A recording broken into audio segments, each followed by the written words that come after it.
Hello everyone, welcome to my another video.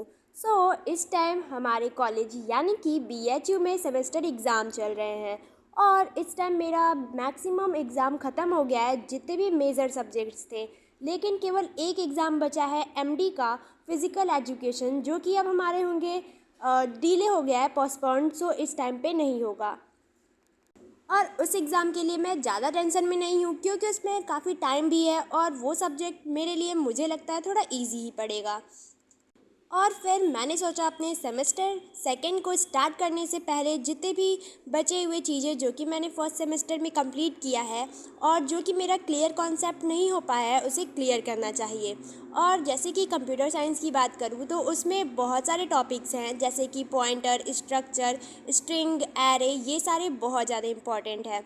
तो उसे मुझे था कि उसको अच्छे से कवर करना चाहिए, उस पर स्ट्रांग होना चाहिए, तभी मैं आगे की चीज़ों को भी समझ पाऊँगी। तो इसीलिए सेमेस्टर फर्स्ट में जितना भी सिलेबस है, मैं सोचती हूँ कि उसको अच्छे से आना चाहिए, जितने भी अच्छे अच्छे टॉपिक्स हैं उसको अच्छे से स्ट्रॉन्ग करूँगी। क्योंकि जो भी आगे मुझे पढ़ना होगा सेकेंड सेमेस्टर में भी, वो सारे उस पे ही बेस्ड होंगे फर्स्ट सेमेस्टर पे। क्योंकि सेकेंड सेमेस्टर में हमें पढ़ना है डेटा स्ट्रक्चर एंड एल्गोरिदम, और फर्स्ट सेमेस्टर में सी लैंग्वेज हमें पढ़ाया गया था। तो मे बी डीएसए जो हमें पढ़ना है सेकेंड सेमेस्टर के लिए, वो पहले जो हमने लैंग्वेज पढ़ लिया था उसके ही बेसिस पे पढ़ना होगा।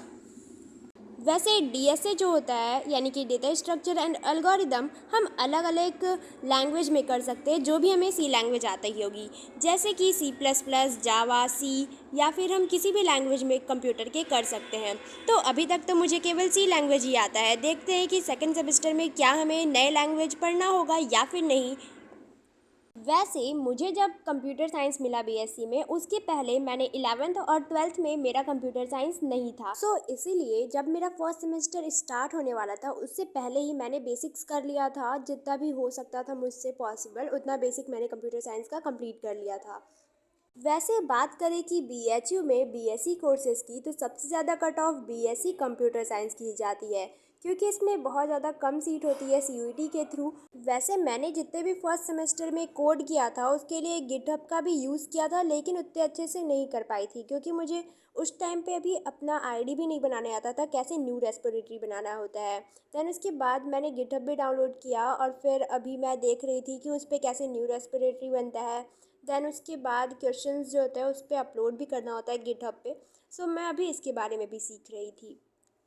मुझे अब न्यू रेस्पिरेटरी तो बनाना आ चुका है, लेकिन अब उस पर अपना जो डेली का कोड है उसको अपलोड भी करना होगा, जितने भी कोड मैं करती जाऊँगी। और फिर उसके बाद मैं देखती हूँ एरे के कई सारे प्रॉब्लम्स, और एरे में लीनियर सर्च और फिर बाइनरी सर्च भी मैंने देखा। देन उसके बाद एरे के बहुत सारे कॉन्सेप्ट होते हैं, और जैसा कि आप लोग भी जानते होंगे अगर आप कंप्यूटर साइंस के स्टूडेंट हो, कि एरे में बहुत ज़्यादा कुछ होता है, और एरे भी बहुत ज़्यादा इम्पोर्टेंस रखता है कोडिंग में। देन मैंने सुना है कि पॉइंटर भी काफ़ी डिफ़िकल्ट टॉपिक है। वैसे जितने भी मैंने फर्स्ट सेमेस्टर में पढ़ा उसमें मुझे पॉइंटर इजी लगा, बट अभी देखना होगा, उसके सारे कॉन्सेप्ट तो मेरे क्लियर नहीं है। वैसे इस टाइम बीएचयू में आकांक्षा इवेंट भी चल रहा है, जो कि इंस्टीट्यूट ऑफ साइंस की तरफ से होता है, और इसमें बहुत सारी चीज़ें होती हैं, जैसे कि dance, music, sketching, treasure Hunt and बहुत सारे इवेंट्स, जिसमें कि पार्टिसिपेट भी हम कर सकते हैं। अभी तक तो मैंने रजिस्टर नहीं किया है उसके लिए, और बहुत सारे इवेंट हो भी चुके हैं, जैसे कि मेहंदी, रंगोली, और इस टाइम पे वो चल रहे हैं बहुत सारे इवेंट्स, जिसके लिए जो हमारा लेक्चर थिएटर है वो काफ़ी ज़्यादा डेकोरेटेड भी है। फिर मैं सोच रही हूँ वहाँ पे एक दिन जाने के लिए। जब मैं जाऊँगी तो फिर मैं आप लोगों के संग भी वो शेयर करूँगी कि कैसा लग रहा है हमारा इंस्टीट्यूट ऑफ साइंस डेकोरेटेड होने के बाद।